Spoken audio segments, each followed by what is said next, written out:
Okay, guys, I'm here with Angelo FF, and if you're not following him on Twitter, make sure you go do. It's at Angelo_fantasy. And Angelo, do you want to just give everyone a quick introduction of yourself, just kind of plug anything you're doing, just really tell them who you are? Sure, absolutely. First of all, thanks for having me on. I appreciate it. Yeah. So for me, in a nutshell, what I do is I do a lot of prospect type breakdowns. I work in human performance and biomechanics during the day. So a lot of my evaluations are based on what I see, my trained eye, in that capacity, and how that can translate, to fantasy football and to those prospects as just NFL players, what their ceiling is, what their floor is, what they do well, what they don't do well, and kind of everything in between there. I try to do it from kind of a holistic lens. Like I don't really like hype up prospects, but then don't give what they don't do well at the same time. I'll kind of give, like I said, an all-encompassing, a broader aspect of what the prospect actually looks like, and their ceiling, their floor, and like I said, everything in between. Um, but yeah, you can catch me on Angelo FF on Twitter. And then next, I think my next step is doing the rookie breakdowns for the rookie running backs in this class as they head towards the NFL draft. I mean, that's it. If you got to get that content going into rookie drafts this year, obviously that's how you win in Dynasty fantasy football is you go in and smash your rookie draft every year. And so let's kind of jump into the rookies. We haven't really talked about anything rookies on this channel since we had Ray back on like last offseason talking about this 2020 class. But clearly a lot has changed throughout the entire college football season. So everything's going to look really different. But let's just really go through your top five. I don't really have any strong opinions on this class yet. Haven't Sure, really dug into it. Haven't really done. I mean, and also I'm a big draft capital and sure, oh for landing sure. spot situation kind of guy. So I don't like to come up with really strong takes just because I'm not confident in myself beforehand. So I'm gonna let you guide it. You got it. Let's run through your top five rookie running backs. And you want to start at five or do you want to start at one? How do you want to do this? We can. So what I usually do is I do like a tier based system. Like I never Okay. usually do lists that are like now, especially like 1 through 5. Like I have my backs that are tier one backs. Then I have my backs that are tier two backs, tier three. I think number 5 ends at tier three. Okay. Well, perfect. Let's do it like that. Awesome. So for tier one, I only have one back in tier one. I think he's probably the only back that's going to be drafted in the first round this year. There is a chance to. I mean, we'll know a lot more at the NFL Combine, especially how NFL scouts and evaluators are looking at these guys. But Deandre Swift from Georgia, I think for me, he's my consensus 101 for the running backs because he's the most versatile out of the whole group. And what he kind of brings to the table is a unique blend of being a runner receiver. I think that's kind of where he's special. He's unique. Um, I think he kind of hangs his hat on efficiency, and that's one of the things we look for at the NFL level is can you be consistent and can you be efficient? And I think you can be both of those. The thing is, I don't know who's going to kind of go after him in the first round. Miami's a landing spot that I see a lot of, but for him, it's not going to matter as much as some of the other guys that we talk about because he's the best blend of runner receiver. From a rushing standpoint, his offensive line, his ecosystem in that capacity is a massive, massive deal because his rushing efficiency goes way down if he goes to Miami, who's a tier three line. They probably won't get to tier two until the next season, so the start of 2022, 2021. But as a receiver, he's a guy who can come in and catch 45 to 55 passes or maybe more. And he's going to hold a pretty significant target share because of his presumed draft capital. So Swift is my consensus 101. Things he does well. He probably hangs his hat on mostly efficiency. Like I said, he's a guy that's super economical in his movement. Like I said, a lot of the analysis I give is more from like a biomechanical, like ecosystem, holistic type standpoint. And he's a guy that fits the mold of being a really good mover. And all really good running backs, elite level running backs in the NFL, are really good movers in small spaces, in 2-on-1 situations, outside the numbers. He's probably the most versatile back in the class in terms of doing everything and doing it pretty well. Then my second back, then it goes down to tier 2. I have Jonathan Taylor, in no order, Jonathan Taylor, Travis Etienne, and Clyde Edwards-Hilaire. Oh, really? That's my tier 2 of backs, and I separate those from Deandre Swift because they're a little, I guess, top heavy when it comes to runner receiver. Deandre Swift is more, okay, he's a better blend of both. These guys are like the first guy I'll talk about is Travis Etienne. He's more runner than receiver. And for him, he was behind the best offensive line run blocking wise in the nation in Clemson. Obviously, they have a guy next to that everybody's drooling over in Trevor Lawrence. They can push the ball down the field. Obviously, they have Higgins and Ross and a plethora of offensive weapons. But he's unique because for running backs, you have to look at the demand of the position. To be a really good running back in the NFL, you have to be a really good accelerator. You have to have really good anticipatory qualities. So you have to anticipate contact, anticipate collisions, anticipate your vision, where holes are going to open up, where defenders are going to be. And for him as a running back, he has a lot of growth. He needs a ton of growth, a ton of maturation in terms of his movement. But he's the best accelerator in this year's class in terms of getting the top end speed. And we've probably all seen that. Those of you guys listening, everybody loves Travis Etienne because of that quality. Yeah. So that's what I hear, that he's going to run something ridiculous in the 40. That's all I see on Twitter. Yeah, that's what I'm hearing too. And I can see it. I think he'll probably be in the low to mid 4.4 range. And for someone who's probably going to weigh in at around 205 pounds, that's pretty impressive, running 4.4 or better at 200 plus pounds. That's impressive. But for him, he's such a good accelerator that it bumps up his ceiling a little bit in the NFL, because he's a tier above everybody else in this class in terms of his just raw, pure acceleration ability. And that being said, I think he's a guy that is going to be a little more landing spot dependent. If he goes to a tier 3 offensive line in terms of run blocking, he might have a rookie year where we see him struggle a little bit. And in the past, we've seen running backs attached to in college really good elite offensive lines, like Clemson's number 1 right now, or was number 1 in run blocking efficiency. We see some of those guys struggle a little bit, kind of like we saw Melvin Gordon when he came out as a rookie. He didn't even score a touchdown. I remember that. Yeah. And we see guys like Christian McCaffrey too at Stanford. He was a great rusher when he was at Stanford. But we saw a little bit of inefficiency from his rookie year as a rusher, and obviously now he's the best running back in the NFL, or one of. But we're also seeing from Travis Etienne that same thing. So I'm interested to see where he lands. If he goes to a good spot, like if he goes to a place, I think a sneaky good spot for him would be honestly Tennessee, to kind of be that. I presume Tennessee's going to re-sign Derrick Henry, but to be that 1B to Derrick Henry's 1A, that'd be interesting to watch. But I think that would be a good NFL fit. But if he went there, I could see him falling late in the first round of rookie drafts. Oh, for sure. I could too. But I think the thing that we have to, above all else, for guys like him, who, like I said, are more runner than receiver, is look at his ecosystem. He has good quarterback play in Tannehill, and hopefully Tannehill stays. I assume he will.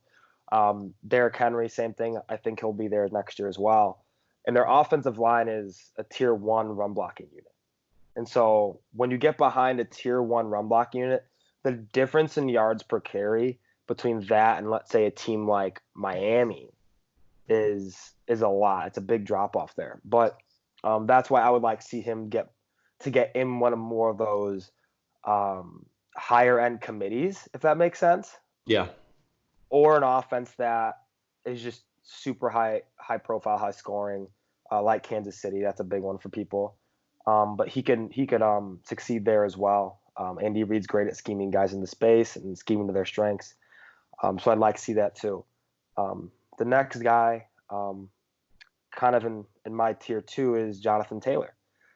Obviously, he broke all sorts of records at Wisconsin, and people are kind of questioning his top end speed. But that's kind of a misnomer because he ran track at Wisconsin last year. I actually saw him at the Penn Relays. So, and I've seen him sprint and run like 10.8 in the 100 and be on a Big Ten relay at 225 plus pounds. So that's like Nick Chubb. Exactly. The speed concern from him is overblown. He's going to test just fine in the 40. I'm not concerned about that one bit. My only concern in the immediate future, I think he can be a complete running back. I think he can be a guy like Nick Chubb. His receiving capabilities, he got much better this year. His touchdowns went way up in the receiving category. He looked more comfortable as a receiver. But my only real concern is if he goes, wherever he goes, are they going to be a good enough run blocking unit for him to have consistent success as a rookie? And that's what we kind of need to look at too is, like I said before, like what tier is he getting into in terms of run blocking from whatever team he goes to, and how's the quarterback play? That's a big one for me as well. But I think if he goes to a team, I think Atlanta is a good fit for him. That would be my best fit for him is probably Atlanta. They weren't great at run blocking this year. I think they make some changes to the offensive line. They'll get a little healthier in that regard as well. But for him, it's going to be more, like I said, rusher than receiver. And I think if he kind of catches up to that, if he catches up, he's a big rusher now. He's one of the best rushers in college football history.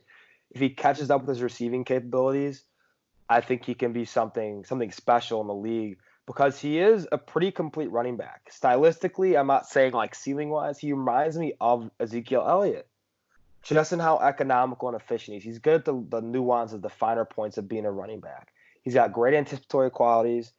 He's really patient. He understands what it takes to be a running back. He understands the demand of the position, what it involves, and he's great at that. He's not super flashy, but he does have a little bit of undervalued explosive qualities that I think can be a big asset to him at the NFL level. And then my last guy in tier 2, probably the most surprising, Clyde Edwards-Hilaire. Oh, yeah. That's what I haven't heard. I heard a lot about him while the national game was going on. But other than that, I haven't heard him up ahead of J.K. Dobbins or anything in anybody's rankings. Yeah. So Clyde Edwards-Hilaire to me is in that same tier of those guys. J.K. Dobbins is actually probably in the back end of tier 2 as well. All those guys, there's like last year for me, there was really no, I guess, tier 1 guys. Josh Jacobs was kind of friends. Dave Montgomery was up there too. But all those guys were kind of lumped together almost. Kind of the same way they are here, but this class talent-wise is a lot further along than last year's was in 2019. And Clyde Edwards-Hilaire is the next guy I want to talk about too, because he's a guy who's a little more receiver than runner. He's the best receiving back in this class, in my opinion. He does a lot of really unique things well. He's an interesting fit for an NFL team because he's so versatile as a receiver. He runs great routes out of the backfield. One thing he does really well, better than any back in this class, is run the option route. If you watch Alvin Kamara in New Orleans, you see it all the time when he's on the same page as Drew Brees, and Drew Brees kind of knows, depending on what Alvin sees, he's going to either break inside, break outside, or sometimes sit on the route too. And Clyde Edwards-Hilaire has that same sort of feel in terms of his versatility. He runs a variety of different routes out of the backfield. You can split him out wide, put him in the slot, come in motion. He's one of those guys, his versatility is going to be his biggest asset at the NFL level. And I think teams are going to see that. He's a guy I don't think will be drafted until probably round 3, late round 2 at the earliest, but I see more of a round 3, round 4 grade for him. But he's someone I can see contributing immediately at the NFL level, no matter where he goes. They don't have to be a tier 1 run blocking unit or even tier 2. If he goes to a team like Miami, he's a pass catching threat immediately. He's one of those guys that will receive a ton of targets. I wouldn't be shocked if he caught 35 plus balls in his rookie season, or more than that. But I think one of the things with him is he's so unique in how he takes contact, and that's something I value pretty highly because that's one of the biggest demands of the running back position as we talk about it, is how does the back take contact? How do they anticipate contact? That's the biggest reason why I had David Montgomery ranked so highly last season in my rookie ranks, was because he was the best back in college football last year and in 2019 class at taking contact. And that's a big thing in the NFL is everybody's bigger, faster, stronger. The NFL's played in a big vacuum. There's so many moving parts, moving so quickly. In college, is played more in the open. You see a lot more big plays. If you look at it from like a miles per hour standpoint, this is a cool thing to look up if you haven't. There's so many faster or quicker miles per hour, bigger miles per hours that are posted in college and in the NFL. Are players inherently slower? No, not the case at all. It's the case that the game is played in the open. Yeah. So much more is spread out. But in the NFL, everything is played in that vacuum. And everything's played for a running back, everything's in a phone booth for the most part, especially if you're running in between the tackles. Everything is in a phone booth and condensed together. So you have to have really good anticipatory qualities. You're going to get hit all over the place. And I think Hilaire is unique in how he takes and he receives contact. So I think that's a big plus for him as well. I think he's a complete back. I think he can develop into one, I should say. And he's someone that's going to probably be in the late first round of rookie drafts, early second. But he's a guy that I want to own everywhere because he's someone that can produce immediately because of his versatility as a receiver. And the last guy that I have in my tier 2 is J.K. Dobbins. These are all encompassing. These are not numbered lists. Okay. It's going to depend on where these guys go. So we can adequately rank them. But J.K. Dobbins is my last guy. I think he's grown a ton from 2018-19 season to this season. I think we've seen a lot more patience as a runner. His anticipatory qualities have gotten a lot better. He's kind of understanding the finer details of what it takes to be an elite level running back at the college football level. I think he can have some of his game translate, and a lot of his game translate to the NFL level. I think, if we're kind of branding him, he's more runner than receiver. But last year, I would have said the opposite. So he's kind of become more balanced as his college career has gone on. He's an interesting eval because he profiles as a bell cow back. He has a 3-down skill set. He's a good receiver. He needs to get a little bit better pass protection, but that's a trait that a lot of collegiate backs struggle with early on in the NFL, but they pick it up. But he's someone I'm not necessarily worried about that, but he's someone that I think can contribute as well early on. It's going to be interesting because I don't know of all of these guys, I don't know where they're going to be drafted in terms of their draft capital. And that'll be interesting to see. I think Swift is one of those where he's going to be in the first round. I think for me, if I'm an NFL scout and evaluator, he's the one guy, no matter what, is going to be a first round grade unless he completely tanks the combine, which I don't see happening. But then it's Dobbins, Taylor, Etienne, then Hilaire. I think that's how we'll see kind of the hierarchy kind of pan out on draft capital wise. But it'll be interesting to see where teams value Dobbins. I like him a lot. Any of these guys you can take, anywhere from 102 to 106 in your rookie drafts, and no one's going to scoff at it because they're all really unique talents, and they can all contribute right away at the NFL level. And that's ultimately what we're looking at. Obviously, you want it to kind of bleed over to fantasy success, but what NFL teams want is NFL teams want weapons. They want a guy you're going to have to worry about when they're on the field. Guys that you're going to have to game plan for. Guys where linebackers need to know where they're at all times. Safety needs to come up and give them an extra bump in coverage. Those are guys that teams want. Teams want as they're looking at and evaluating their process for the 2020 draft. And all these guys kind of fit that mold. All these guys are pretty big weapons, whether it's more receiver, runner receiver. We have guys like Swift who are kind of the best blend of both and the best of both worlds in that regard. I think NFL teams in general are going to get. There's a lot of good backs in this class, and this is probably one of the better running back classes in the last couple years. And I'm really excited to see kind of where it all pans out.